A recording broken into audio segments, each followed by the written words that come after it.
I know people think sometimes I make Christianity sound more complicated than it really is. Sometimes I even think that way myself. The thing is, though, that a major part of my calling to ordained ministry has always involved what's called apologetics. Apologetics is the work to make sense of the essentials of faith that have been handed down through a series of other cultures and through a series of worldviews that prevailed in former times in such a way that they can be understood and appreciated from the perspective of our culture, from the perspective of the worldview that prevails in our time. It's not, as it may sound, apologizing for something, like, we're sorry, we just can't help being Christian, or we're sorry, we'll try to do better next time. But mainly it means to translate. To translate not so much the words that have been used, but the awareness of the mystery, the deeper truth toward which those words point, so that people today can experience what those who came before us experienced. This process of apologetics has been going on since at least the time of St. Paul, along with the Jews who lived away from Jerusalem, away from Judea and Samaria, Galilee. Paul also addressed his preaching and teaching to Greeks and Romans and other Gentiles, many of whom probably had no idea or at least no personal interest or major concern about the Jewish context of the story of Jesus. They didn't care about the new David. They didn't care about the Messiah, the new anointed one, if they even understood what that meant. They may not have known much about the law and the prophets, the Psalms and the other writings, the often subtle references to which were fully woven into the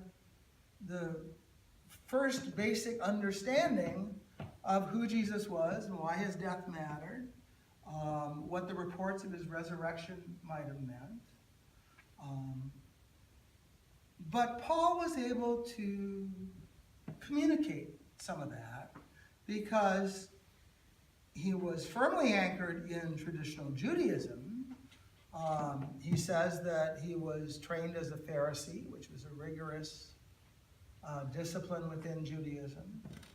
But he was also well educated in and grew up around Greek culture and its world view. So he was a part of both worlds, had a foot in both cultures, and could begin that process of translation, the apologetic process. So were the early so-called fathers of the church, the theologians who, over more than 2 centuries, worked to form the Nicene Creed, which we'll say in a bit, as a basic statement about Christian belief, but a statement that would have been totally alien to Galilean fishermen, but which was crucial, so to speak, in passing on the inner spirituality, the deeper truth of Christian faith for futures that were undreamt of at the time. As complicated as that process was, it was very important. without it, any attempt to pass on life in Christ, faith in Christ, was bound to be misinterpreted and either rejected as senseless, as primitive and ethnically centered and worthless for Greek consumption, or was distorted by being overwhelmed by a Greek view and treated as just some other pagan experiment or fashionable cult. Jesus as Hercules, Jesus as Apollo or Dionysus. The same situation exists today, and really has existed for my whole life and a few generations at least before that. The world that we live in, the worldview of which we are a part, that influences us as much and as invisibly as water influences fish, in spite of its amazing capacity to attain vast knowledge about factual reality, to achieve tremendous technological advance that has raised the standard of living, that has expanded the lifespan, and has given us abilities that at the time of Jesus or 1,000 years after that would have seemed godlike, is really quite naive and ignorant when it comes to the spiritual aspects of human existence. It's been a trade-off. It's been a battle that the new reason gets opposed by the existing authorities of spiritual life, and so reason becomes anti-spiritual, and it goes back and forth and back and forth. But most people today really don't know what they're talking about when they talk about God or the Spirit or religion or any of this stuff. They either oversimplify it and reject it, or they oversimplify it in such a way that they can just read into it whatever they want to read into it and have it support their comfortable life. Or they oversimplify it and wander kind of blindly until they get injured by running into the real world, or the real world crashes down on them. This effort to be Christian in our time requires serious thinking. It requires attention. It calls for withholding our judgments and a willingness to go over stuff again and again if we don't understand it. Now, this kind of thought, this kind of teaching happens in seminaries and other specialized institutions, places, venues. But it's usually not the stuff of weekly sermons and homilies or church instruction. I think that's a mistake. I think that sells people short. I think it's like basically an attitude that says to non-academic but perfectly intelligent lay people, don't you worry your pretty little heads about this. We'll do the translating and you just do what we tell you. And that's disrespectful. And it's not going to be enough. It's not enough. We all need to be doing this work. It fails to provide a serious understanding of the depth of Christian faith that is crucial, again, in a world that is losing touch with this whole aspect of human life and experience. A world that's been taken over by materialism and distractions of one sort or another, by simplistic propaganda and self-centered pointlessness in all directions. And if we don't get the deeper message across to more people than can fit into a seminary sherry party, then we're in a lot of trouble.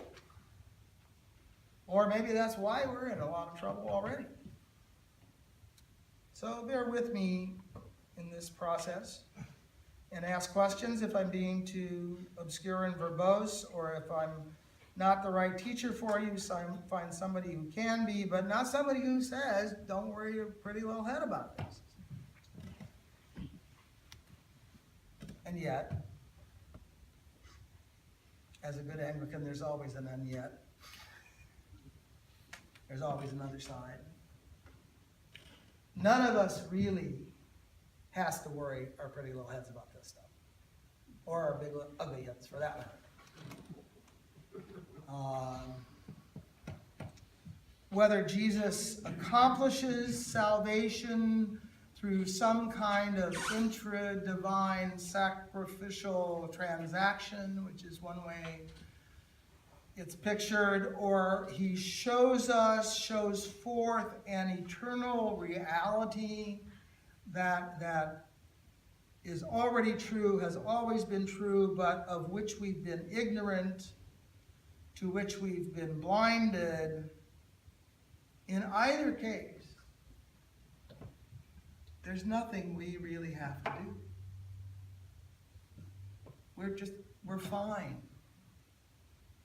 Even when it doesn't go so smoothly, we're fine. It's okay. That's the peace that passes understanding. His yoke is easy, he said last week. His burden is light.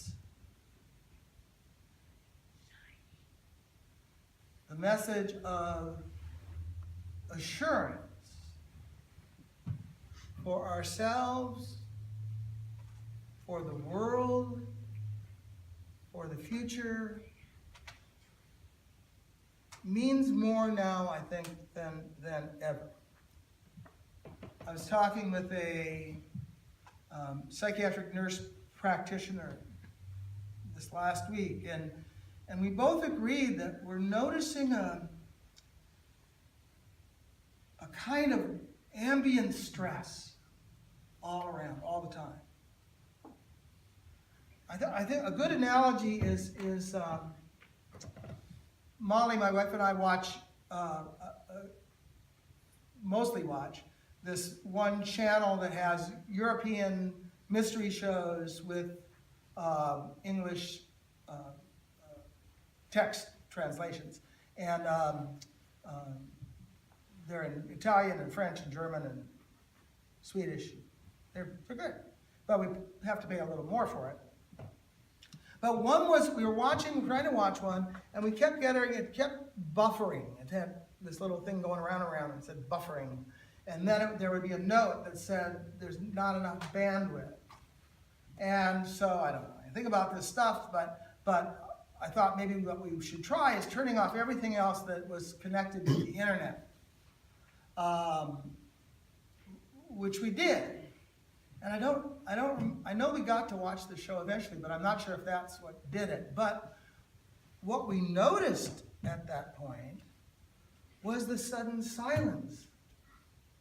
That all these things that we had turned on had a kind of hum to them that we hadn't noticed before. It had seemed like it was quiet.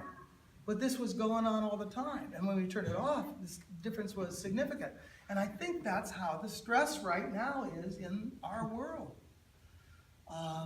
There's just something that produces anxiety and a lot of symptoms that are irritating for everybody, but for people who are kind of on the edge anyway, for one reason or another, can really send them across the border. It's tricky. It's pastorally important, but it's also spiritually important for us to be aware of, I think. I pointed out before that most of what we consider sin, for example, comes out of a defensiveness from fear. And my hunch is that this stress and anxiety does too. Where there's nothing to fear, there's nothing to cause stress. Where there's nothing to fear, there's no reason to sin. No cause for sin. We're called to just live our lives. Our lives are not based on trying to earn God's favor or accomplish anything, because that's already given. God's favor is with us. Christ has accomplished it all. It is finished. It is accomplished. We just live our lives, and having been called to be Christians, we are then called to share that good news the best we can. And that's where the story from the gospel comes in. We scatter seed. That's what we do. That's all we can do. We scatter whatever seed we happen to have, whether it's apologetic preaching or simple loving kindness or community organization, charitable giving or intercessory prayer. And some of those seeds will sprout and grow to fruition. Many won't. But that's not in our job description. That's up to God. We don't need to second guess the process. We're not responsible for results. We're only responsible for trying the best we can. And I know in my case, the best I can is a lot of times not much, and turns out not to be very good, but I try to do better the next time. So I put the Serenity Prayer on the cover of the bulletin today to remind us of all that, to remind us that it may not be easy, our way may not be easy. Our unique individual life may be difficult and have pains and hardship, as well as joy. It's not easy, but it is quite simple. And there are no apologies necessary. Thanks be to God.